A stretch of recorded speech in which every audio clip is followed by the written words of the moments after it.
Ne për ato 5 raste të cilat kemi patur raportime nga tereni, I kemi referuar pranë prokurorive të jurisdiksionit të përgjithshëm në rrethet përkatëse, të cilat I përmenda. Të gjitha ju çfarë thatë kanë të bëjnë me element të figurës së veprës penale dhe janë atribut sipas rastit ose I SPAK ose I prokurorive të jurisdiksionit të përgjithshëm të rretheve.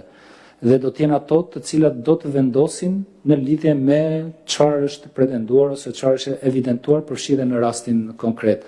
Është jashtë kompetencës lëndore të themi të Komisionit Qendror të Zgjedhjeve për të dhënë një verdikt. Dhe sa kohë që nuk jemi në pozitën për të dhënë një verdikt në lidhje me këtë fakt, aq më shumë akoma nuk do ishte udhës të jepja një opinion ose një vlerësim në lidhje me këtë fakt dhe me këtë ngjarje. Do duhet të presim ecurinë e asaj se çfarë do të bëhet nga organet përkatëse të ndjekjes penale.